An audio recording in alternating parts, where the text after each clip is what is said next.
요 며칠 전에 그 영화를 또 하나 보게 되었습니다. 인터넷으로 보게 되었는데 그 영화 제목이 뭘까요? I Can Speak라는 영화입니다. I Can Speak. 자, I Can Speak 영어라는 게 뭐냐 하면은 8, 90대 되신 할머님께서 영어를 배우기 시작했습니다. 여러분, 우리도 영어를 배우는 게 얼마나 힘이 듭니까?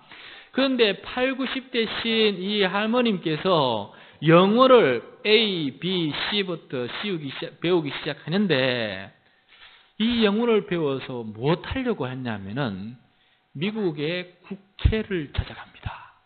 미국의 비행기를 타고 국회를 찾아가서 그 국회 앞에 올라가서 사람들 앞에서 자신이 일제시대 때 위안부로 살아갔던 그 처참한 삶을 영어로 그들에게 이야기하는 영화가 바로 I Can Speak입니다. 놀라웠습니다. 할머님이 영어를 배워서 그 영어를 잘하는 그 국회의원들 앞에서 일어서서 자기의 한 맺힌 인생에 대해서 일본이 아직도 그것을 거부하는데 부인하는데 그 자리에서 내가 바로 당사자다고 얘기하면서 영어로 그들에게 이야기하는 것을 보게 되었습니다. 그 할머님의 그 영어로 이야기하는 것을 바라보면서 제 마음속에는 또 한편은 마음에 눈물이 흘렀습니다. 얼마나 아프시고 힘들었을까. 그걸 보고 많은 사람들이, 주변 사람들이 위로하고 격려하는 그런 이야기를 제가 보게 되었습니다. 얼마 전에 우리 어떤 분이 어떤 자료를 이렇게 조사하다가 일본 위안부의 강제징용 당하여서 군수 물품처럼 그 위안부를 폐기 처분해서, 그러니까 죽여서 발가벗겨서 땅에 바닥에 내던기 치고 그 위에다 흙을 덮어서 이렇게 버리는 그러한 장면이 사진에 찍혀서 공개가 되었습니다.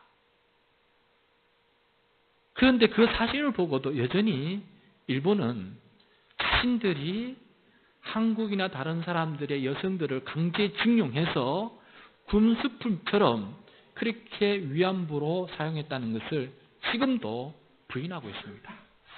얼마나 어처구니 없는 일인지 모르겠습니다. 우리나라가 국가를 잘 운영하지 못해서 일본에 의해서 국권이 빼앗기고 식민지로 살아간 아픔을 우리는 경험하고 있습니다. 이 나라 국민들이 얼마나 고통 가운데 처참하게 살았는지 우리는 역사를 통해서 잘 알고 있습니다.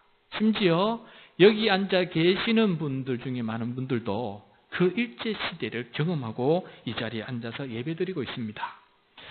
오늘 본문 말씀은 이와 유사한 아픔의 시대를 살아갔던 한 사람의 애틋한 고통스러운 이야기가 우리들에게 나타나고 있습니다. 이 책의 제목은 예레미야 애가입니다. 처음 들어보신 분들 계실 거예요. 예레미야 애가가 뭘까? 사람의 이름입니다. 예레미야라는 사람이 있었는데 그 사람이 애가를 불렀습니다. 애가라는 것은 슬픈 노래예요. 슬픈 노래. 고통의 노래라는 것입니다. 왜 고통을 겪었을까? 다름 아니라 남유다가 바벨론이라고 하는 그 나라에 그들이 쳐들어와서 그 나라의 국운을 빼앗기고 그 나라의 식민지로 살아가는 그 어려운 상황 속에서 노래를 부르고 있는 내용입니다. 바벨론 군대가 이 유다의 수도 예루살렘을 2년 동안 포위 공격을 했는데 결국에는 그 군대가 성을 무너뜨리고 들어와서 여자들을 성폭행하고 수많은 예루살렘 거민들을 학살하였습니다. 이러한 비참한 상황을 목격한 예레미야는 내가 차라리 죽는 편이 낫겠다라고 할 만큼 어렵고 힘든 상황이었어요. 굶주림, 목마름, 식인행위, 성폭행, 학살, 이 끔찍한 현실을 바라보면서 예레미야는 눈물로 아파했습니다.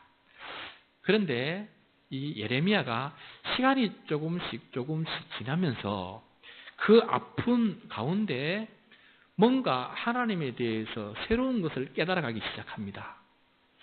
하나님이 나에게 원수처럼 느껴지고 하나님이 위로자인 줄 알았는데 하나님은 파괴자처럼 나에게 다가오시고 하나님이 인자하신 분인 줄 알았는데 하나님은 심판자로 진노하시는 분으로 나에게 다가오시고 하나님은 심지어 나를 향해서 화살을 겨누는 그 화살을 쏘는 병사처럼 나의 가슴에 화살을 쏘는 그런 분으로 다가왔는데 그것 때문에 너무 아파하고 힘들어했는데 조금씩 시간이 지나면서 하나님의 본심을 깨달아가기 시작합니다. 하나님의 본래 마음을 찾아가게 되는 것입니다.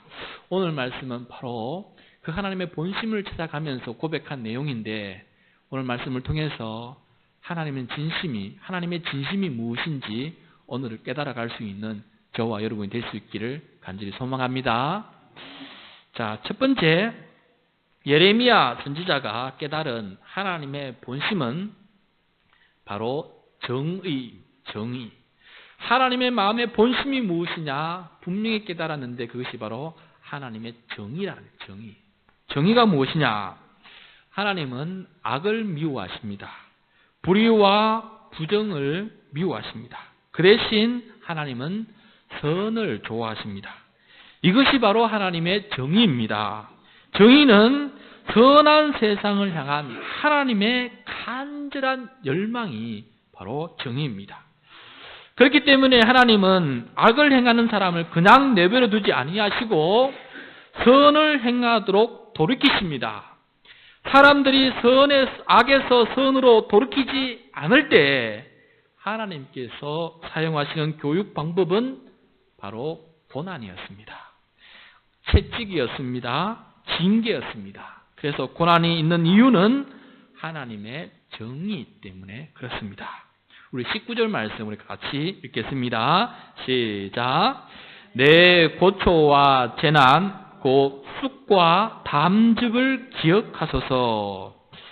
예레미야는 고초와 재난을 지금 경험하고 있습니다. 그런데 그 고초와 재난은 마치 쑥과 담즙처럼 쓰고 쓰였습니다. 하나님께서 이미 오랫동안 여러 번 저들에게 경고의 말씀을 하셨습니다.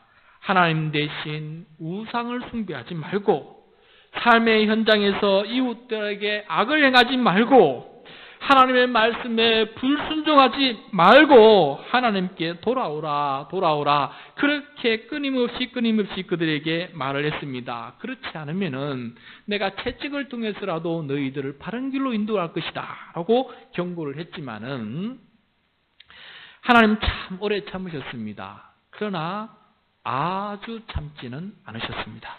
하나님은 오래오래 참으셨지만은 그러나 아주 참지는 않으셨습니다. 그래서 하나님께서는 그들에게 징계를 내리셨습니다. 나라가 멸망을 당하고 끔찍한 고통과 재난을 당하게 하셨습니다. 그런데 그 속에서 차츰 예레미야는 하나님의 본심을 깨달아가기 시작합니다. 우리 20절부터 22절까지 말씀 같이 읽겠습니다. 시작. 내 마음이 그것을 기억하고 내가 낙심이 되오나 이것을 내가 내 마음에 담아 두었더니 그것이 오히려 나의 소망이 되어사옴은 여호와의 인자와 긍휼이 무궁하심으로 우리가 진멸되지 아니함이니이다. 20절 말씀을 보시면 내 마음이 즉 예레미야의 마음이 그것을 기억하고 그것이라는 것은 고초와 재난을 기억하고 낙심이 되었습니다.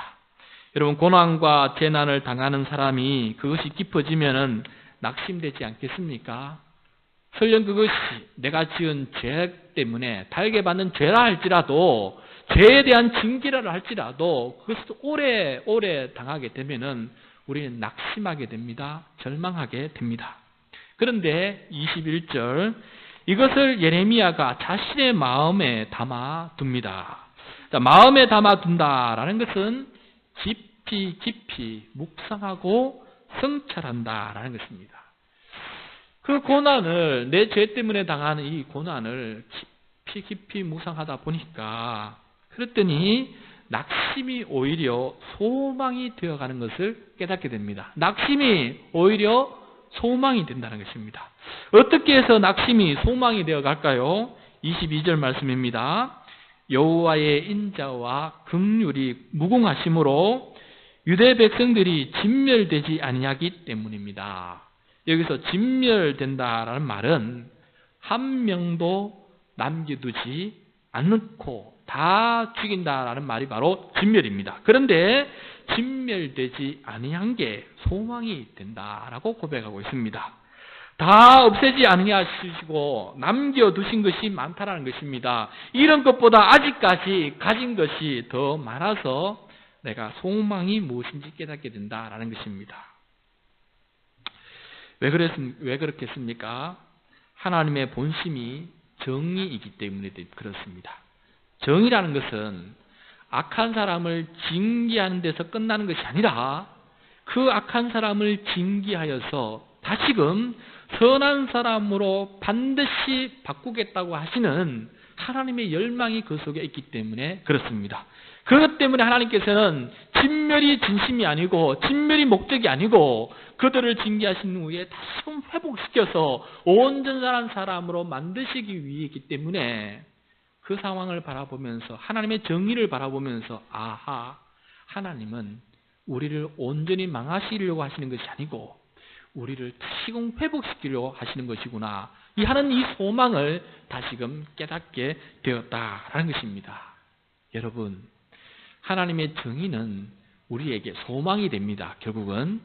그래서 어떠한 상황 속에서도 하나님은 정의를 이루시는데 설령 내가 힘들고 마음이 아프고 고통스럽지라도 낙심하지 말고 나를 새롭게 변화시켜 주시는 그 하나님의 그 열망을, 그 열심 앞에 소망을 꿈꿀 수 있는 우리 모두가 될 수 있기를 축복합니다. 네. 23절, 24절 말씀 우리 같이 읽겠습니다. 23절, 24절 시작. 이것들이 아침마다 새로우니 주의 성실하심이 크시도소이다. 내 심령에 이르기를 여호와는 나의 기업이시니 그러므로 내가 그를 바라리라 하도다. 네. 23절 이것들이라는 것은 하나님의 인자하심과 또 하나님의 긍휼하심, 다시 말해서 하나님의 사랑입니다. 하나님의 사랑이 아침마다 새롭게 나에게 다가오니까 이제는 아침마다 눈물로 고백했는데 이제는 아침마다 새롭게 하나님의 정의가 이루실 새하늘과 새 땅에 대한 그 아름다운 소망이 내 마음에 새겨지니까 하나님의 사랑이 이렇게 지독하시구나. 나를 내버려 두지 아니하시고 나를 무관심하게 내버려 두지 아니하시고 나를 어떻게라도 붙잡아서 때로는 채찍이라도 하셔서 나를 바른 길로 이끌으시려고 몸부림치시는 그 하나님의 사랑 앞에 하나님의 사랑이 불가항력적으로 나에게 다가와서 내가 그 하나님 앞에 무릎을 꿇을 수밖에 없습니다. 그렇게 고백하면서 하는 말이 24절 하나님이 나의 기업입니다. 나의 기업이란 말은 나의 소유라는 것입니다.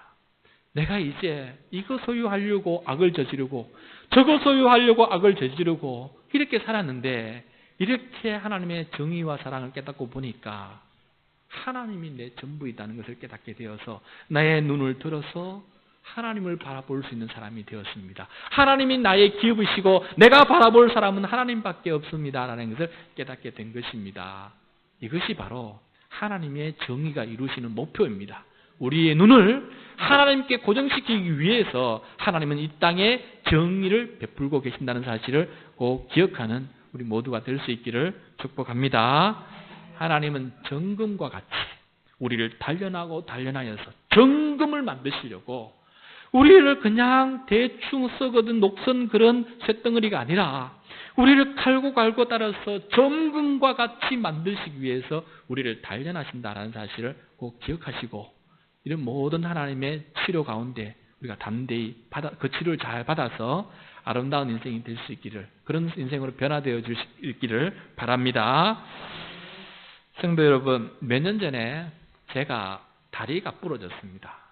완전히 한 오른쪽 다리가 부러져서 지금도 시큼할 때가 참 많이 있습니다. 오래 걸으면은 저녁이 되면은 그 부분이 화끈화끈거립니다. 이렇게 열이 올라옵니다.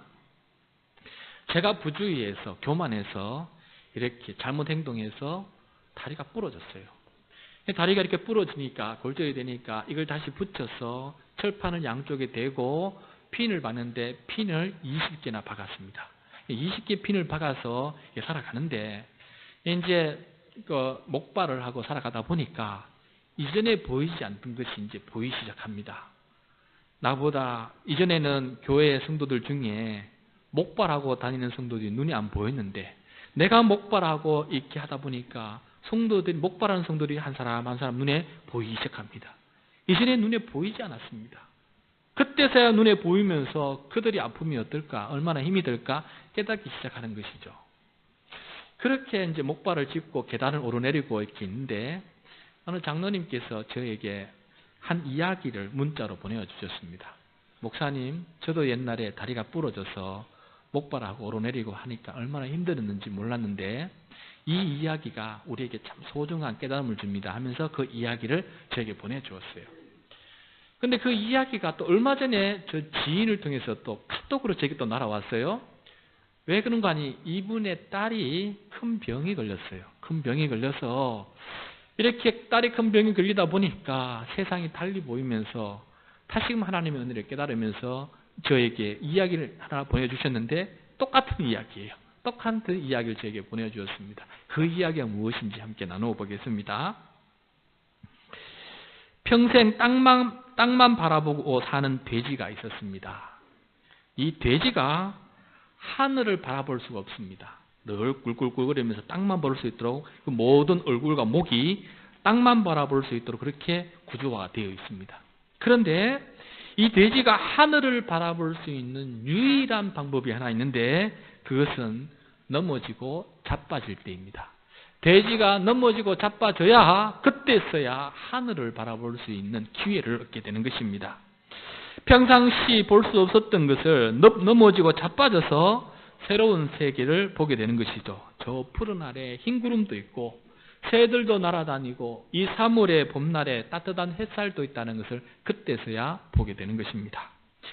돼지가 자빠져서 하늘을 보는 경험과 같은 것을 오늘 본문 말씀은 고난이다라고 우리에게 말해주고 있고 그 고난 속에 하늘을 보는 걸 가르쳐서 소망이다라고 우리에게 말해주고 있습니다. 주님은 고난을 통해서 하나님을 바라볼 수 있게 하십니다. 땅의 것에 집착하지 않고 하늘의 것을 바라볼 수 있도록 우리를 넘어뜨리십니다. 하나님이 주신 것에 의미가 없는 것이었습니다. 고난도 소망으로 바꾸어 주시는 하나님의 뜻이 그 속에 담겨져 있습니다. 이것이 바로 하나님의 정의입니다. 예레미야가 낙심 중에 소망이 생기고 하나님을 기업으로 소유하는 기쁨이 있는 이유는 하나님의 정의가 있기 때문입니다.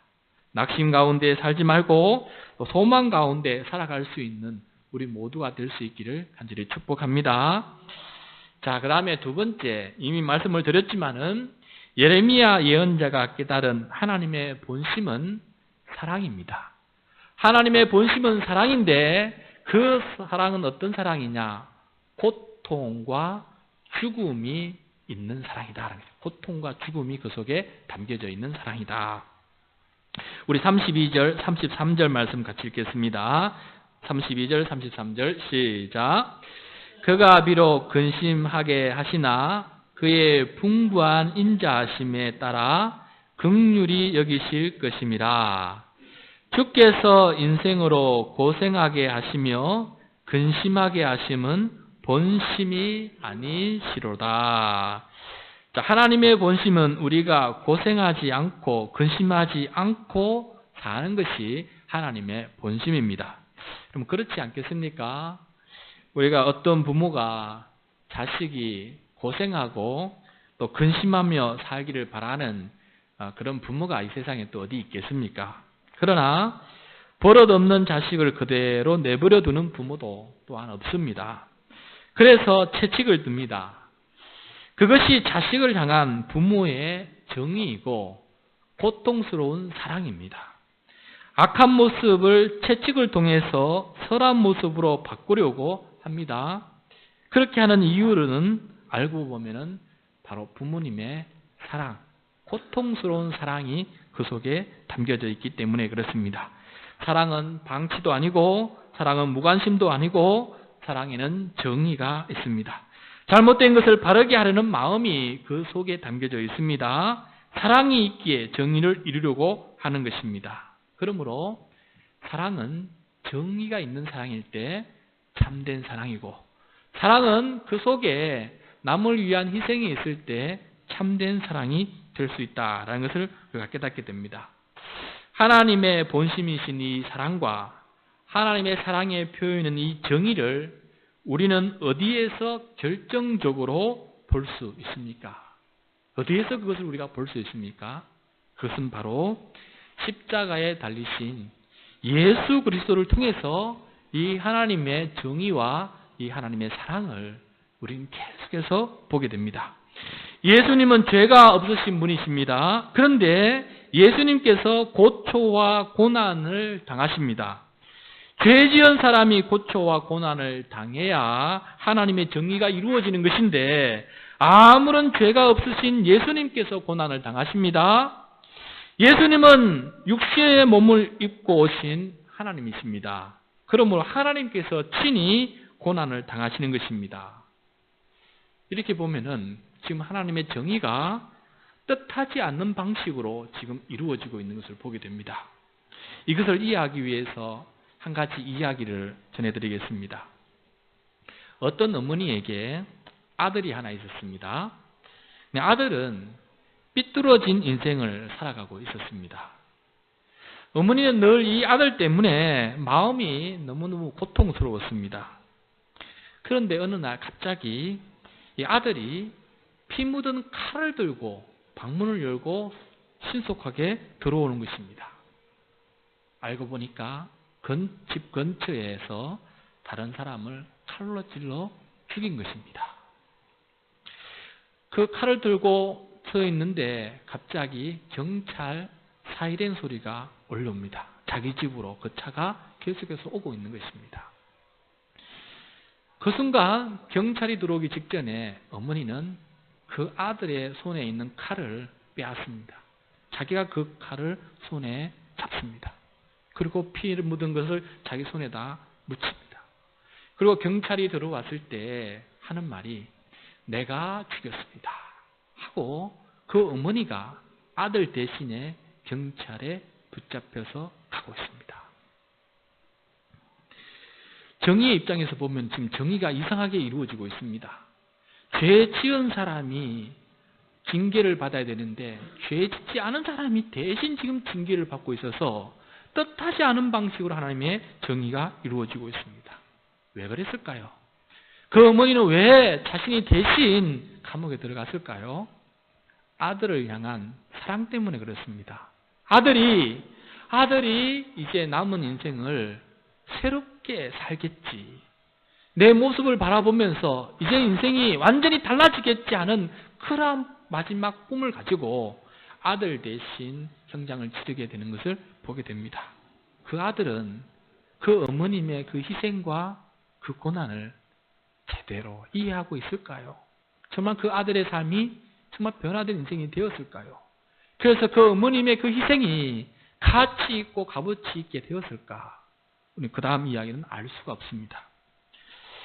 이처럼 하나님 아버지께서는 이 땅에 내려오셔서 예수님의 모습으로 이 땅에 오셔서 우리의 죄를 대신 짊어지시고 고난의 길을 걸으셨고 십자가에 달려 대신 죽임을 당하셨습니다. 누군가 죄값을 받았기 때문에 정의가 이루어진 것은 맞습니다. 그런데 죄를 지은 사람이 죄값을 받은 것이 아니라 정의를 집행해야 하실 하나님 당사자께서 본인이 친히 죄값을 대신 치르신 것입니다. 재판정에서 판결을 해야 할 판사가 그 죄인의 죄짐을 대신 짊어지고 그 판사가 감옥에 들어가는 그런 꼴입니다. 죄인은 감옥에서 풀려나게 되었습니다. 판사이신 하나님의 희생을 바라보면서 이제 값진 인생을 살아야 하지 않겠습니까? 하나님께 그 죄가 바로 내 죄입니다라고 인정하면서 주님, 제 죄를 용서해 주십시오. 대신 예수님께서 십자가에 달려 돌아가셨는데 그것은 바로 예수님의 죄 때문에 그런 것이 아니라 바로 내 죄 때문에 그렇습니다. 내 죄 때문에 주님이 대신 그렇게 당하셨습니다. 그러므로 하나님, 제가 회개합니다.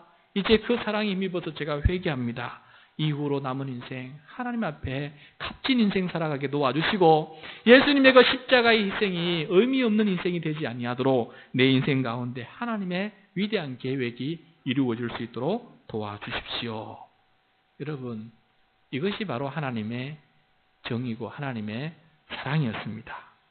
우리는 이러한 사랑을 받고 살아가는 사람이 되었습니다.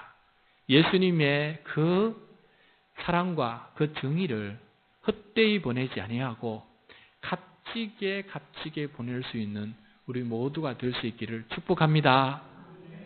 하나님의 본심이 바로 정의와 사랑입니다. 그래서 그 정의와 사랑을 우리 가슴 속에 품고 살아가는 우리 모든 주의 백성 되기를 축복합니다.